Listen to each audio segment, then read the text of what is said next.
Okay, welcome to another episode of the Bloomers Podcast. My name is Amr. I'm your host. Today I am joined by a guest, and this is the first guest episode since September 2024. So the whole 2025 there was no guests, and finally we have an amazing guest. So I'll let him introduce himself now. My name's Samid. My name's Samid Mia. I'm 20 years old. Studying construction management at State. And just got a lot of stuff on my mind. Yeah, so what Samid didn't mention is that he's also my barber. So I'll throw this haircut is done by him. I'll throw some pictures on the screen right now of the amazing haircuts that he's done for me, which thank you, bro, again. And also, I forgot to mention. Wait, let's do that again. That sucked. There we go. I forgot to mention, dude, thanks so much for coming and being the first Thank guest you for having me, bro. years. Thank you for having me. Yeah. So yeah, the first thing that I talk about with the guests is how we met. So do you remember how we met? Not really. I think we met because of the retreat. So we did this thing at the UFC, me, him, and a couple other friends, where we there's a new research chair for the School of Education or for all of the UFC. Something, I forgot what it was. But basically she held she called it a retreat, but it was basically a conference where a bunch of people would come, a bunch of like national delegates, people from Europe, Africa, all over the world. Norway. Yeah. And they would just talk about education and restructuring the education system, and we were just helping out with that. I think that's where we actually met. Yeah, I think we actually became friends at that point. Mm-hmm. And then we would see each other at the mosque. We saw each other at in the mall. Yeah. And back in the day at YMCA. Yeah. But we never talked back then. I think I'm how much younger than you? 2 years. 2 years younger. Yeah. Hold the mic closer. Oh to yeah. your face. we went to high school together, or he left when I came in. No, we were there in 2021 at the same time. Yeah. But dude, there were masks. There was 3,000 kids. Yeah. We did not see each other's faces. But yeah, dude. So, tell me about life right now. Where are you in life? What are you doing? Basically, I'm adjusting to the 9 to 5 now. Alhamdulillah, I started an internship. I'm a student project coordinator at Ellis Dawn right now, and I'm basically 5 days in office. What I basically do is, to be honest, they don't really give me that much work, so I'm doing exactly what an intern does. Just kind of sits there and asks for work. They'll give me the work, it'll be done in 5 minutes, and then I'll just be like, what now? Yeah. If I'm bored, I'll just go down, look at the site, and yeah. And can you talk about how you got that internship? So basically, I know there was a point where you were like, dude, I don't know if I'm gonna get one. Yeah, I was just applying over and over again, and I know this isn't something that people want to think it's true, but it actually is. It's all about references. It's really all about references. You can't if you were to mention someone in an interview, they're definitely gonna ask that person and be like, oh, would you recommend him? Do you know him? And that's how I ended up getting it. I knew a guy who worked at the company. Right. And he sent me a screenshot of the HR lady talking to him about me. And that's... Damn, really? That's how I'd say I got it, but, also, I'm not going to say that it was all references, but it was, of course, it's Nasib as well. Can you define that word? Nasib is, what's meant for you. So what's meant for you will come. Risk. Yeah. The one who provides for you is God alone. Yeah. And that was also your own effort, man. Your own you had to kill an interview. You had to do good. Alhamdulillah. Present yourself properly. I did the interview in Mexico with really? Yeah. That's sick. I was sitting in the Airbnb. Everyone's outside yapping and being loud. I'm yo, I don't want to tell anybody at the time, but I was I have a meeting. So then I put on a quarter zip and I got my basketball shorts underneath. Locked myself in a room and just do it. Interviewers ask you to stand up. Yeah, it was cooked. Alhamdulillah, I ended up getting. That's sick. Wow. So basically, and dude, speaking of Mexico, so basically how these guest episodes work is I ask stuff and then the guest brings up topics that they talk about. So basically, Samid went to Mexico with his friends and talk about that trip. And then I'll ask my question. How was that trip? The trip was amazing. It was the first time I actually traveled by myself.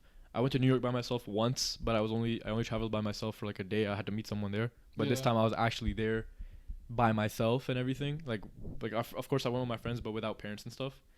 Um, it was really freeing. Like it was a crazy, like it was an eye opener, because I feel like it actually changed my brain chemistry a bit. Because I've never been in that part of the world, or in that I didn't go to a resort or anything. I went straight into the city. And I like how you guys did that. Yeah. Because I wanted to see what it was actually about. I wanted to live amongst the people and see the culture the way it is. It was really fun. It was me and five other guys, and even like I wasn't 100% close. Like I wasn't the closest with these guys, but a trip like that made us close, and Yeah. tried a lot of things. Tried a lot of things I wouldn't have tried if I was here, thanks to those other guys who were. What are some examples? There was one time where I thought I was gonna die because there was a hill, but like it was like really steep, and the only way to get up was 3 ropes. Oh yeah. You and one other person went up there. It was and just us. Everyone else was just me and this other guy, peer pressure me into going. Okay, wait, what was the situation again? I remember you told me this. Bro, the but guy had the camera out, man. He had a GoPro out, and I can't say no to a GoPro. Man. He had a phone. Cameraman never dies. Yeah, so. he had a phone in my face. He was like, Samid, you coming up? I was like, ah. I had to go up. Where were you guys going up? Just like a mountain? No, it was like a waterfall. We want to get on top of the waterfall, see what's behind it. Oh, And okay. we saw the ropes, and we're like, yo, let's do it, man. Oh, right. Okay. So ended up doing it. I'm glad I did, because I would have regretted it if I didn't. Towards the end, I fell off of a motorbike. I was going like 80. Alhamdulillah, I didn't break anything, but Yeah. Okay, so that's what I wanted to ask about. Can you describe this scenario? This is a near-death experience, bro. Like this is serious. it was. So the flight was on the 18th of November. This happened on the 17th. So alhamdulillah, I'm really grateful that it happened towards the end. Yeah. We all rented Vespas, like those scooters. Actually, I was the only one with the Vespa. Everyone else was on like a 115, 120cc like mini bike, and we rented these out. The one that for me, because I was the only one with the Vespa, we had to get it from some other guy, right? I didn't sign any papers. Everything was done off of WhatsApp. So That was good though. yeah, really good actually. Yeah. I didn't sign anything. Everything was done off of WhatsApp. Basically, we get the Vespas and everything, and we're like, all right, we're gonna head to a beach that's 40 minutes away. And the thing is, we weren't allowed to go that far with these rentals, but we still did it. Oh really? Yeah, and I got a little too overzealous, and I was like going in front of everyone and like going on my own path. I didn't have a GPS or anything. And then when everyone eventually caught up to me, they were like, Smeed, you need to go in the back. So I said, okay, I went to the back. And then I'm going. We take a few stops, but towards our destination, I look down for a second. I'm going like 70 or 80 kilometers an hour, 70 kilometers an hour. I look down for a second, and then I look up, and the guy in front of me, one of my friends that I'm on the trip with, stopped. He stopped in front of me. And then Screw you. I pressed on the brakes, the bike slid underneath me, and then I slid on the concrete for like a good like 30, 40 feet. And then I couldn't move. Everyone was just around me, like a bunch of cars drove by after. So if it happened a second after, or if it happened a second before, I would have gone straight into those cars and it would have ended really bad. But I got up and the adrenaline was crazy. Thought I was gonna pass out, but just got up, picked up the bike, put it aside. Everyone was just looking at me. Police drove by and then they asked if I was okay. Asked me if I need an ambulance. I said no, because I'm not trying to pay all that money. There's pharmacies everywhere there, so one of my really good friends, he patched me up on the side of the road, and then got back on the bike and drove it to Airbnb, all bloody and everything. By the time I got home, like I couldn't move anything. Both my arms, both my legs. Home Calgary? Yeah, I couldn't move anything, because if I would move it like even a little bit, like the wounds would stretch. Oh, then they rip back open, bro. Yeah, so I was just on my bed for like 2 days, 3 days, until I had like the courage to like get back up and like move around. So yeah, man. And can you describe the injuries? My whole like from my pinky to my elbow on both my arms were like wiped. Like I have scars from here all the way down to here, and it's like just layers of skin gone.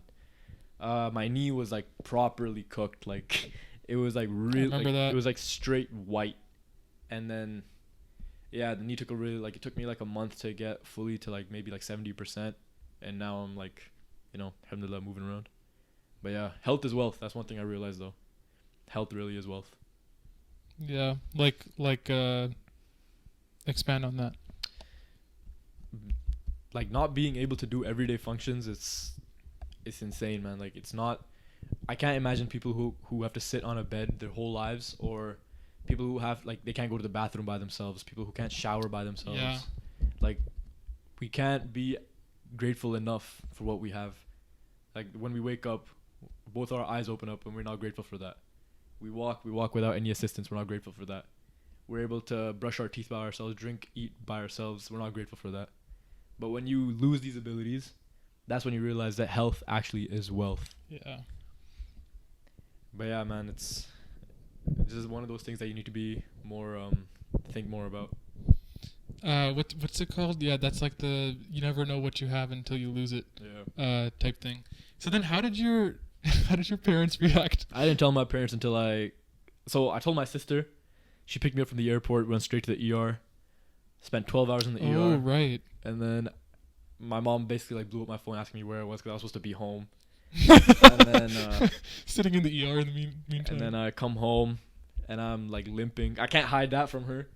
And then like I change and I walk out in my pajamas and she sees both my arms covered in bandages. And then like yeah, I just had to explain what happened. But it's not gonna stop me from traveling though. Like that's one thing I really want to do for a really long time, is to travel and see more of the world, because there's a lot of cool stuff to see in the world, and the earlier we do it, the better. Yeah, that's right, man. Did it? I'm wondering how it affected you, like Islamically. Like, what happened after when you were reflecting on it, like back when you were in Calgary? Definitely made me a lot more fearful of God. Not fearful in a way that I'm scared, but fearful in the way that I'm being watched and I'm being like looked over.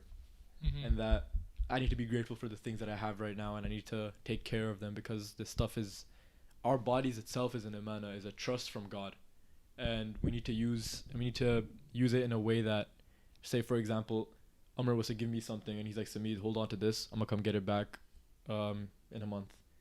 I can't return it covered in like BS, covered in like marks all over the place. I gotta give it back the way it was found, or better actually. And yeah, definitely made me look at life a different way. Yeah, made me more grateful for the things that I have now, especially health. I like lifting weights, bro. To be honest, lifting weights is not it. Like lifting heavy and just like bodybuilding, stupid. It's so dumb. Like functional strength, functional fitness is a lot more more important. Your heart health, a lot more important than being able to bench 225. Yeah, getting the blood flow everywhere and making sure that you're gonna actually live a long life. Yeah, I don't want to have a kid and then like the kid's running around, I gas out like 2 minutes into playing with him. I want to be able to like crush him in a 1v1, you know what I mean? Like stuff like that. Yeah. Traveling definitely changes the brain chemistry a bit. The things that happen on travels. You actually traveled quite a bit. You took a break from everything for a very long time, and you went to a lot of places, not just in one particular part of the world, but different continents. Yeah. Would you want to expand on your travels? Dude, I mean, like, okay, so I went to Indonesia in May, and I did it with my mom. Mm-hmm. And it was just supposed to be like a personal, like really like good like grad trip, right? And the thing is that like I planned that whole trip, right? So I was like the organizer of it. I never did that before. It was either like my parents or my sister or something doing it. And then like that was the main thing for me, like being in that position of like leadership and like also taking care of my mom on that trip and like having a special time with like one person like that. That taught me so much. Like last year, I was gonna say this year, but I guess in the last year, that's something that I've like really learned is like, you know, taking more responsibility and like being a better son. And like, yeah, because the rest of the things like when we went back home, I've been there like a lot. I've been like 6 times. I didn't really learn too much. Mm-hmm. And then like Europe, like is just kind of like the same values as like North America, right? So I didn't really learn too much in that trip. I just had fun with my family. But like I also went to a similar area of the earth, like Mexico and Indonesia are like kind of similar tropical rainy, nice places. And yeah, that just I freaking love Indonesia, and that trip is like my favorite trip of all time. A lot because I learned a lot myself, and like I took the leadership role in that trip. But yeah. Did it like change your brain chemistry in any way, as in like the way you think and the way Yeah. you think about certain situations? Because you said you had to take a lot of responsibility, so I feel like that responsibility comes back here too. Like now that you're like almobetic, you're working now and everything, and you have like we're all growing up and we have these things coming to us. How do you handle the situations? Like, do you think like the traveling that you've done has helped you? Yeah, I think it's helped in like making decisions, because like especially when you're dealing with like a scammer or something. Yeah. Did you guys encounter like scammers in Mexico and stuff? Not as many scammers, but more like drug dealers. Really? Like you just be walking on the street and then they like straight up just ask you if you want drugs, and they assume the sale. They wouldn't be like, oh, do you want? Oh They'd yeah. be like, how much do you want? They're forcing it on you. Yeah. Like there's like times they like put it towards you, like they put it on your chest. Oh yeah. Like he'll come with like a bag or something, and they'll put the bag on your chest and be like, bro, here you go. Yeah. And then they make it seem like it's for free, Yeah. and then like they'll charge you some crazy price. Yeah, I think like in those things, that's really good for our like development as men 100%, and as people. Like we're gonna have to make these calls when we have families, and like we're worried about our wives' safety, our children's safety, in like public, and there's some like weirdo trying to do something to us. So I think yeah. You know, I actually haven't thought about like questions like that too much. I should reflect on that more. But yeah. So, all the traveling that you've done, like I feel like I've heard somewhere that the reason why we feel like time moves a lot faster than it actually does is because we're living the same lives every single day.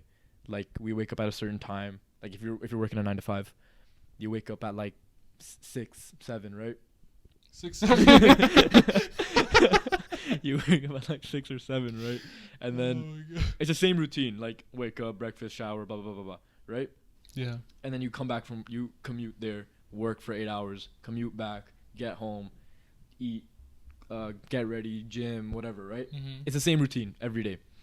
I've heard someone says that the reason why is because we're not having new experiences.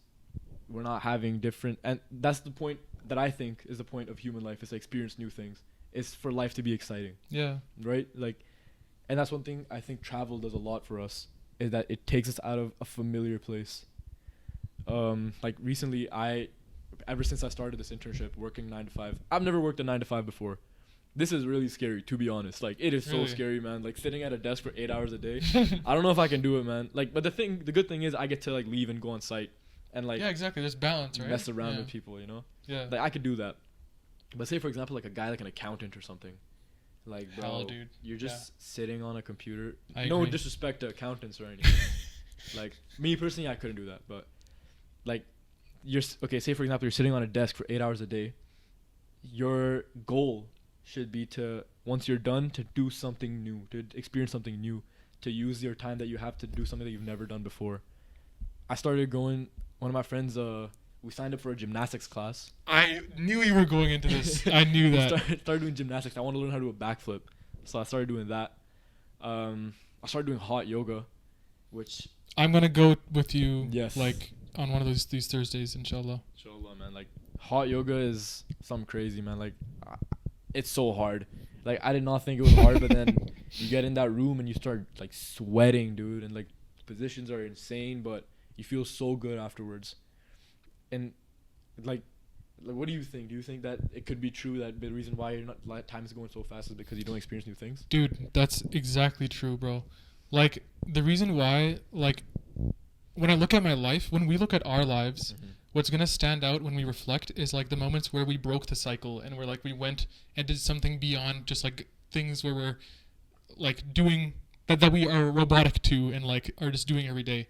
So, like, yeah, your Mexico trip, for example, that's, like, when you think about the last year, that's going to be, like, number 1 or 2 in things you did. Yeah. Like, the rest of the stuff is a blur, right? Mm-hmm. And I love what you're saying, bro, like, new experiences and stuff. Like, that is exactly right. And I really like how, like, you actually are embodying that, you know? And, like, you just decided to, like, go do gymnastics and, like, yoga, which, like, like, me, if I heard that, like, a couple years ago, I'd be like, what a loser. Like, that's so weird for a guy to do. Yeah. But, like, that's so cool. Like, and, like, now that I'm like growing up and like actually learning what it's like to be an adult and be a good person, good man. I'm like, bro, I have respect for that decision and like doing something like that, and I wanna, because I've always wanted to do hot yoga as well. So I'm gonna come on one of them. My friend's sister said that hot yoga is like a blasphemous version of yoga because it's like a Western creation, you know. You get thrown into a hot room and you start doing yoga. Yeah. Like it's just to make you sweat to feel like you're actually doing something, but you are. But like it's not like it's real yoga, but you go and tell some like shaman in India that yeah, I get thrown into a room with a bunch of like I'm wearing a bunch of Lululemon and stuff, and and like I do some moves, and they're like, Brian, what the hell are you doing? It's making you think that you're doing more than you are. Yeah. But like at the end of the day, it's still really good. Yeah, it is good for you, and it's like it's a new experience, right? Like I feel like if I were to tell some people, like some guys from like our part of the world, like our culture, that if they saw me doing yoga, some of the positions that you have to do, the judgment would be insane. But that's another one of those things that you have to break out of the barrier to experience something new. You gotta get rid of that fear of the unknown to experience something new, and to do something like this, right? Like, man, when you come and you see the type of stuff you have to do, you're gonna look around and be like, bro, is everyone doing this? Like, what she's saying, like, this is what we're supposed to do? Like, as a guy, it's kinda okay. But like, you'll definitely like if you've grown up in the culture that we've grown up in, you'll think about it that way. But I don't think that the other people in that room do think about it that way. Yeah, because they're not. Yeah, they don't know. They aren't ingratiated in our culture. Mm-hmm. Yeah, dude, and like, this is such a beautiful thing to talk about. When like anyone who says that they have a 9 to 5 and they hate it, they are not doing what you're doing, right? And obviously, I understand like kids, you know, marriage. Like if you have those other responsibilities, it's different, and like that's your priority. But like for us who are single and we're doing 9 to 5s, like, dude, it is such a good life. Like, yeah. I haven't been doing it for too long, full time, like right now, but like so far, like, dude, it's been really, really good. Mm-hmm. And I'm also embodying what you're talking about, but mostly in like inside my house. Like I'm starting a new podcast or new YouTube channel. It's the first time I'm ever saying it out loud, but that you'll see that, and that's something that I've been doing, like coming back from work. I've been like trying new recipes and baking and stuff and cooking, and just like today I made like fried plantains out of nowhere, like just for fun, right? Yeah, like it's that brings excitement, and you're right, man. It's novelty, it's new experiences. That's what people are missing. Yeah, and something to look forward to. Yeah, something to look forward to every day. And even when we go into these stages of marriage and we have our children, like, you can do that with them.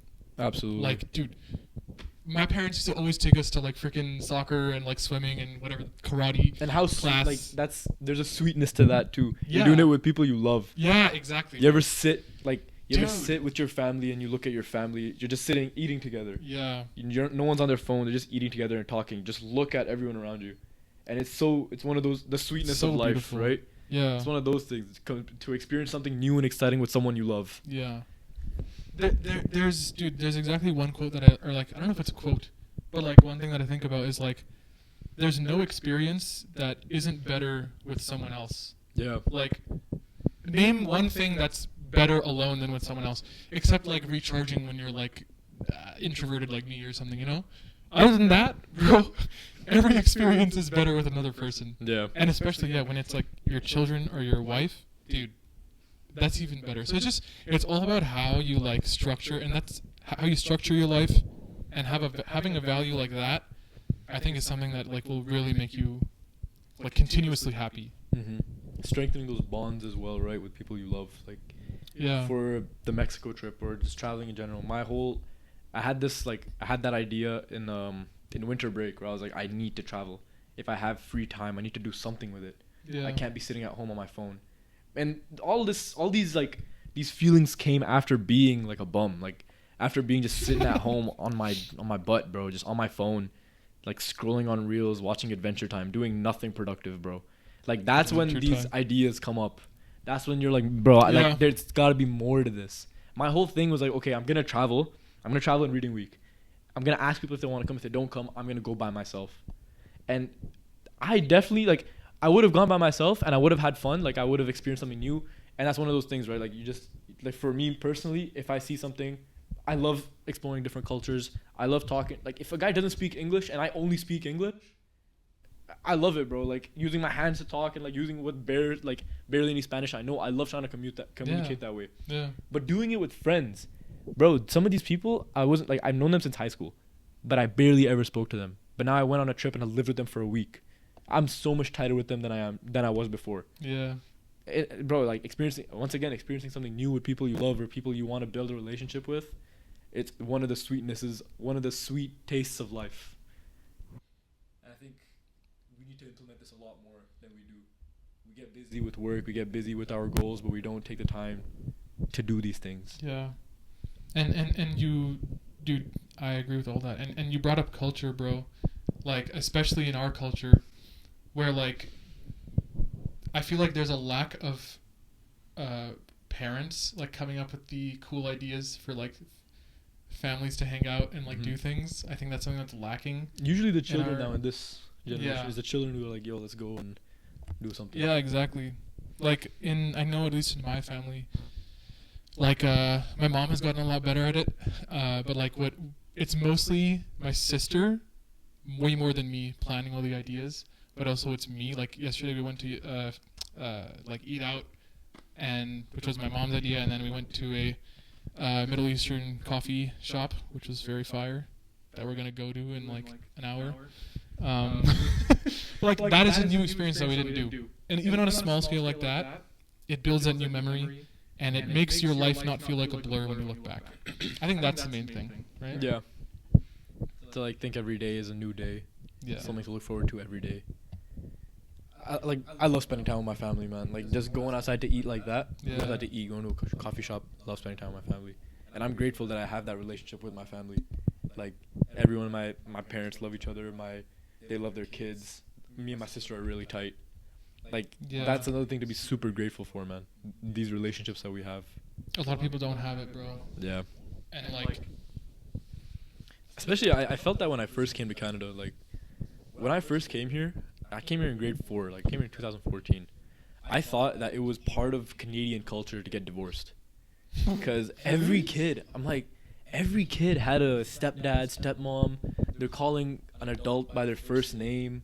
You know, like, I go to their house and they, like, go to some dude and, like, yo, David. What, bro? You're calling your dad David? What's going on? Yeah. It was insane to me. I thought, like, these guys, like, it's part of their culture. Like, there's been X amount of years, X period of time to move on. That's what I thought it was. The family system is so broken here. Yeah, it is. No, like, we don't have that where we come from. We don't have that type of culture where we come from.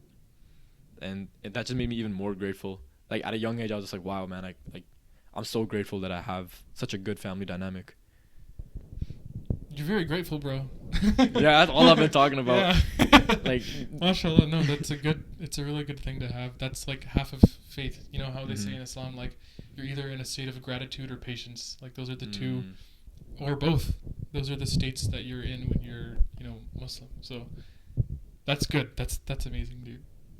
Man, like, being on this podcast, actually, it's breaking out of my me thinking that I gotta be nonchalant all the time. Yeah. And not being so actually showing some emotion. But I was at I don't think I told you the story. I was at Stampede, and I was with me, another friend. And you told me. But yeah, say it again. These three, like, I was with these, like, I never hung out with these girls either, but they're my, like, friends of a friend, right? Mutual friends. Yeah. And like, this kid came up to us and he was just, like, talking, like, you know how kids talk now, like, all that, like, 6'7" stuff and, like, nonchalant deadhead stuff. So he started talking about that. He's like, no, I'm nonchalant. We're like, are you scared to go on the side? He's like, no, I'm nonchalant. And then I started talking to him, like, man, I was just like him too. Like, this kid's he's in, like, the 7th grade or something, but I was just like him. Like, I didn't want to show that much emotion, but nonchalance is so stupid in my opinion. Like, I feel like you got to be passionate, man. Like, what's the point of you, like, living if you're not going to show any passion for anything that you care about? Like, death to nonchalance, bro. The future is for the passionate, man. The future is for the passionate. Whatever it is. If you want to live a happy life, you got to be passionate. You got to talk with your hands.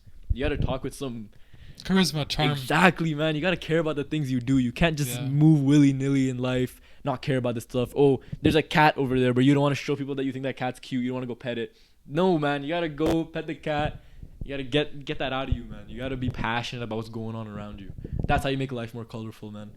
Yeah. What do you think, bro? No, I agree so much. I remember, so when I think it was my first haircut with you, we were talking about this exact same thing, and like I don't know where that comes from in like us and like men when we're younger, like around that like mid-teen age where like we also talk in a certain accent and like we try to use certain words to be cool, Yeah. play into certain trends like basketball, rap music, and like yeah, just don't show emotion unless it's like laughing at someone, making fun of someone.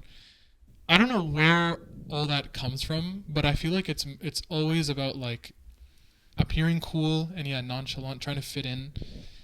But like I think around like grade 11 for me, I started to realize like that's not the type of person I am, you know? And like I think you think the same. Like when you look at who you are and where you're going with your current like mindset, when I was like 17, I had this thought experiment and I was just like, okay, what I'm doing, what I'm saying, how I'm behaving, what I think about other people in my life, like if I continue on this track, where am I going to end up? And then you can identify things that are wrong in your way of thinking. And that's where you start to change your course. So then that's why I started to like I've always been trying to like put myself out more. Even every episode I make in this channel, even being with you here today is like it's a bit uncomfortable for both of us, right? Because we're sitting in front of a camera, we're talking about our lives. Yeah. That's another, again, it's a new thing. Yeah. It's challenging, but it's also who I want to be. I want to be someone who's more, you know, puts himself out there and like works on being more charismatic and stuff. And it's not an attractive thing, I think, for women and for like our families to see us and just like, and we're just like head down, just like our tone of voice is in one frequency all the time, and like closed body language. Like, dude, no one wants that, bro. Yeah, like you feel good when you see people smiling and having fun Yeah. and like showing something that they're passionate about. Bro, like if I'm Yeah. I'm on the street and I see a guy with a guitar and he's singing and he's singing and he's performing in front of all these people who are just walking by on their day and they don't show him any sort of importance. Yeah. He's expressing something. He's expressing something that we should all, like, some people want to express themselves, but they're too afraid to because of the public eye, because of that imaginary audience. But It's so stupid. it's dumb, it's stupid, but like everyone has that imaginary audience. Everyone does. Yeah. For some people, it might be more severe than others. Some people can kick it, some people can't. Right? I think that's just something we all need to work on to get rid of that imaginary audience. Yeah, and dude, like think about like that example you brought up with the guitar guy. Like just think about what like he's thinking and what he thought like before he put himself in that position. Like that earns so much respect in my book when I see people like doing stuff like that. Anything, bro. Someone starts like making music and they have a new Instagram account, unless it's obviously like they have some like horrible lyrics talking about some crazy stuff, terrible beat. Then it's like, okay, I don't have respect.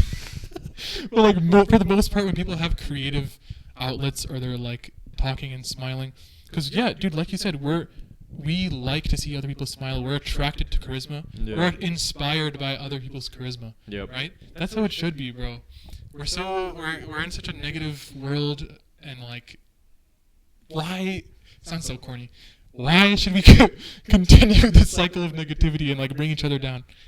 Bring each other up, bro. Yeah, yo, you ever sit in a khutbah and you ever sit in like a Friday sermon, and when the preacher is preaching, when he's talking, when he's being passionate and like screaming, his eyes are like, he's getting red and everything, and he's like moving his hands around. That's when you're the most attracted to it. That's when, Yeah. and when he's talking about something that's actually important, that's when you're the most attracted to it, right? And everyone has their attention on him. Exactly. Like, no one's talking, no one's on their phones or anything. They're listening to him. They're listening Yeah. to what he has to say. That's seeing human emotion. Is like, bro, it's beautiful, man. Yeah. We need to do more of this, man. We need more of it. We need more of it. We need more of it. Especially amongst men, because And I think men are emotional and like expressive in a like an angry way, in a explosive kind of like yelling and like physical. We're very good at throwing things and being aggressive, but like in the way that we're talking about it, that is where we're lacking compared to women. And if we can get there, like we're gonna be a lot better with like each other and our families. And I'm in such a like thinking about men mode because of the meals that last, but you know that's just about the meals that last, right? yeah. I actually do have a question about that. Yeah. When did you guys start this? Why did you start it? Okay, so for anyone who's watching and doesn't know what this is, so Meals That Last, search it up on Instagram. Meals That Last, one word. Basically, it's we teach men how to cook on the university campus. My friend, who was the last guest on this channel, so Daniel, he started it, and then he just reached out to like a couple of his friends that he trusted. So I was one of them, and basically the objective is just like, okay, traditional work does not work. Like traditional men's work does not work. So throw everyone into a Zoom call, and here's a $50 reward for listening to us yell at you and tell you that you're abusers and you're bad, right? So what the program's intention is let's teach them a life skill that they're traditionally lacking in, and let's also try to get them to have conversations and open up, which have literally worked. Mm-hmm. So we've tried it, but and we say that we're trying, but it works, and people love it, and they keep coming back. So yeah, we started just to like, have fun and like make new connections, and just like it's something to look forward to every week. Again, talking about doing new things, trying new things. There's different faces every time. There's different recipes. Like it was a very new and like kind of uncomfortable thing for me when I started, but like now that we're in the groove of it, it's very fun. And Samid came to the one that we had 4 days ago, or 3 days ago on Wednesday.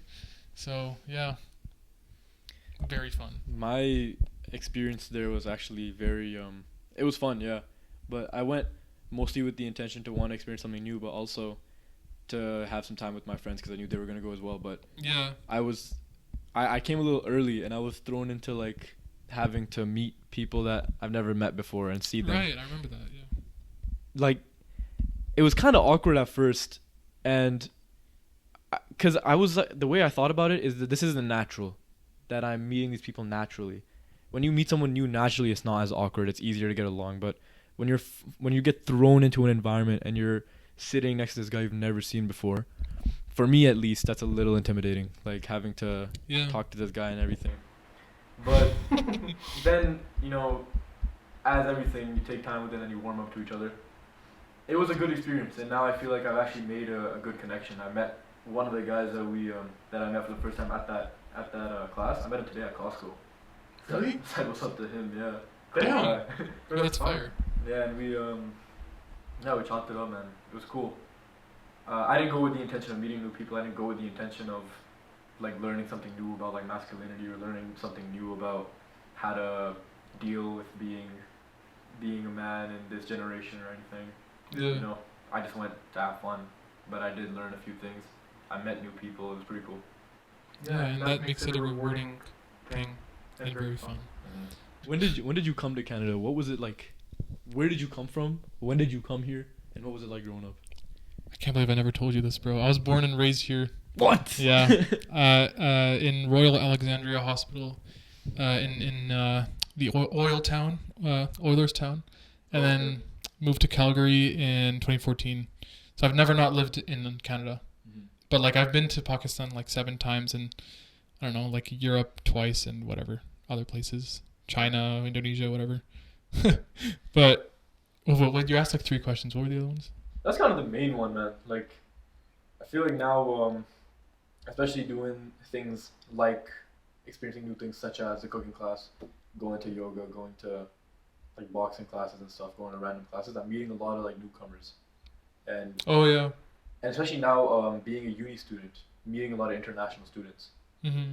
And it's fascinating to me how kids our age, so young, coming here at 17, 18, 19, have to live a complete, like, they're thrown into responsibility, right? And how are they going to manage to grow up here?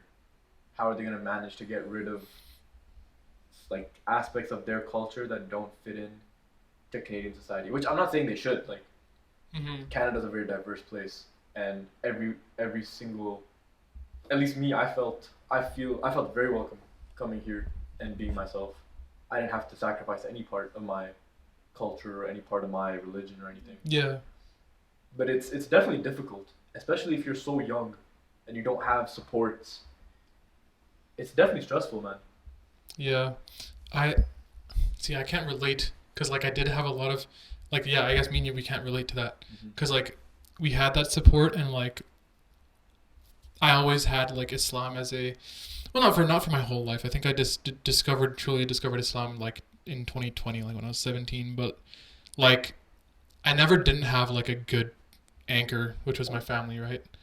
But I know for like those families who are financially struggling or like in bad positions like that, then like and who are newcomers, like yeah, blending with the society and like assimilating and then like taking parts of like fundamental good parts of your culture away is like a really big problem. International students have it rough, man. Like, Yeah. especially now with all like the hate, bro. You see the hate going around about the Online international students, man. especially, yeah. I don't like it, man. Like, these people came here for the same reason that everyone's come here. Dude, yeah, and those people who are giving hate, if they were in the exact same position, they do the exact same thing as these other people. Yeah. So I don't understand. There's no empathy, bro. It pisses me off. I hate seeing that type of stuff where this guy just came to Canada and he's trying to get like he's driving Uber, he's doing Uber Eats, doing this, all that. He still goes to school and everything. And people are so shitting on that. What, bro? Yeah, yeah. And the guy's so young too. It's mad. I have respect. See, that's where I gain respect. But then there's people who are like, oh, get them out of our country, whatever. Yeah. Shut the hell up. I think it's those people who haven't seen struggle. Who haven't seen struggle. You know? Yeah, When you it's first come here, privilege, bro. You don't have like these people have been growing up their whole lives. Generations have grown up here and they've built something here. But those guys are starting off from scratch. What do you expect? Like, Yeah, exactly. and they live in. I've seen some of these living conditions, bro, and it just it makes me sad, man. In Canada? Yes, like it makes me so sad. Like, I I have these friends actually who are like they're international students. One Yeah. guy's been here for a year. The other guy, his brother, just came here 3 weeks ago, but they can't study because they aren't permanent residents or they don't have Canadian citizenship Oh, because it's a lot more expensive for them. So they're doing Okay. Uber Eats, working construction. They work. Like, the guy wakes up at 6 a.m., comes back home at 8 p.m. And what does he have to do now? damn. He goes straight to sleep. The guy is 20 years old. Right? Like, struggle is part of life, and all that stuff. But then, like, being a guy who looks at this and then shits on it, bro, and then you say, like, yo, this is, get out of my country, this is, come on, man. They're doing more work than you, bro. Even if, and you say, oh, they're taking our jobs, brother, you would have never done that job in the first place. You would have Yeah. never got in the car and drove That's over. facts, You bro. would have never done construction, bro. You Yeah. know what I mean? You would have never done that job in the first place, and you're saying they're taking our jobs. Good freaking point, bro. Man. Yeah. Yeah, that's why, dude. And again, with travel, your mind is not supposed to close and like your mind is supposed to open when you travel, when you experience different cultures, when different people.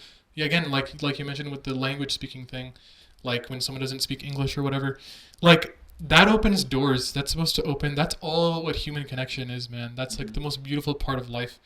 And it's those people who shut it off and don't have it, and they Closed-minded people. yeah. And I think one like a lot of the themes of what we're talking about here is open-mindedness, gratitude, and yeah, trying new things. I think those are great values, bro. I hope you always carry that forward in your life. I hope so, man. I'll try. Yeah. And okay, on that note, I was gonna ask you this question. Can you predict in what is it, 2026? 2036, when you're 30 years old? Give me some predictions of where you'll be, what you're doing, In 10 years, who you'll be. bro, I don't even know what I'm gonna do tomorrow. That's the point. In 10 years, like, I hope to just be, like, I just hope to have a life full of experiences. That's all, like, I know it might not be the best. Like, I feel like career for me comes second. For me, experience and knowledge about things I actually care about comes first. I hope Yeah. to at least know a lot more than I do now. I hope to be a lot more like well-rounded as a person. I hope to have at least a career that I care about, but not and fully like I don't want to be stuck. You know what I mean? I don't want to be stuck in a career around 9 to 5 every day, like I'm saying. But I wouldn't mind being like in a hybrid situation. You know what I mean? Like 3 days, 3 days Yeah. in office, 2 days. So just to experience more things. But the common theme with a lot of like guys my age is just adjusting to adulthood, is just adjusting to the 9 to 5, adjusting to careers, adjusting to responsibility. Hmm. I just hope to have some stuff figured out by then. I literally haven't, like, if I was someone was to ask me in an interview, where you're gonna be in 5 years from now, I hate when they ask that I question. have no Bro. idea, bro. Like, I'm just taking it a step every single day, man. I have no idea. Yeah. I'm just moving. It's kind of good like that though. Yeah. I don't like plans. Like when we started recording, there really is no plan. We're Yeah, just like, randomly talking about ideas, bro. Honestly, he told me to come prepared. I didn't come prepared. It's good though. Because my thought was I was gonna come here and talk, which is kind of what we did. Yeah. I don't know. Yeah, I like it. But yeah, okay. Any last words? Where do you think you're Final gonna be in words? 10 years? Well, I hope I'm in, because currently I really like my job. I love it actually. I hope I still love my job, and I hope I'm still excited every day. I hope to be married. I hope to have a boy and a girl. If you guys are watching and you're not a boy and a girl, it's all good. Nah, I still love you. Yeah, I hope to have like a really good marriage and kids and stuff. And yeah, just like I feel like living the same with the same mentality that I have now. Like, dude, last year was the greatest year of my life, and every single day, like this year so far, I've just loved. It's all been like nines and tens. Like every day has been really good. Um, I hope to still be in Calgary because this is my favorite place in the world. I don't think there's a better place to live in the world than Calgary. Um, I can agree. Yeah. Actually, I agree, bro. yeah, man. I agree. Calgary in the summer gotta be one of the best places on earth. Dude, June, July. Oh my god, it's crazy. It's I hate when different. people say Calgary's dead, bro. Dude, they're so. Calgary's not dead, you're dead, bro. Dude, they're always talking about like Toronto and New York. If you're a bum in Shut Calgary, you're gonna be a bum in New York, Yeah, bro. yeah, true. Yeah, you're not gonna upgrade it anyway. Yeah. Yeah, this is a freaking amazing place. I'm so like grateful to be here. Like, mashallah, this is such a great. I'm so blessed. And yeah, I think I hope to still be friends with you. I hope you're still doing my haircuts in 2036. That's fine. I don't ever want to stop. I want to keep doing it. Yeah, man. It's like it's a good way to wind down. I feel like cutting hair. Yeah, That's it's one of the reasons I actually started, man. was to Just to slow just down. hang out, bro. Yeah. I started cutting hair in the locker rooms, like in the high school locker room. Right. Yeah, I remember you told me that. And then at first I just did it because I thought it was funny, but I actually got to spend some time with my friends and stuff, and I just kept doing it, got better at it. I used to hang around barbershops anytime like I could, like back in like middle school. I'd hang around in the barbershop, just talking to like all the barbers, talking to the people waiting there. My friends would go to get their hair, I'd go with them, Damn, I and didn't know that. I would watch like 360 Jeezy videos. He's like a barber influencer, and I would just watch his videos when I had no intention of cutting hair. But now that I am, like, it's pretty fun, man. Like, it's a good way. Even when someone says, "Oh, can you cut my hair X day?" I'll be like, "Hell yeah, dude!" And then I'm looking forward to doing that. Yeah. Charge my clippers, do this, clean my area a bit. I look forward to doing that. I look forward to meeting with Umar and talking to him. Yeah, and we always have good conversations. And dude, you put so much time into it. Like I think my last haircut, you spent an hour and a half, bro. Yeah, Like- I take my time, bro. Especially if it's my friend, I'll take my time. But that like that means a lot to me, and like you do it so well as so good as well. So that's amazing. And like yeah, I think it's just such a beautiful like you're connecting with people. You're also making money for yourself. You're winding down. It's a lot of labor, I think, which is the only negative, I think, right?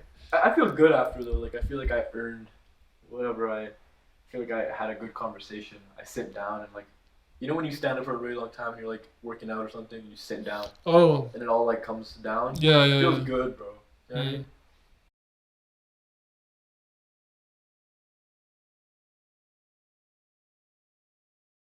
Okay. So, and are there any last words, Samid? I'm just happy to be here, man. Thank you for having me. No, dude. Thank you so much for coming, bro. Okay, let's get a good sound. Good sound. No. That's terrible. Okay. Oh. Oh my God! What the? Yeah, that was nice. That was nice. Sick. Okay. Yeah, thanks so much, Samid, for coming, man. This was amazing, and yeah, I hope you guys enjoyed the episode. I hope you learned something new. Samid is amazing. Maybe he'll cut your hair. I'll put his information in the description if you'd like to check, message him or check him out in some way. Yeah. But yeah, take care. Okay. Bye.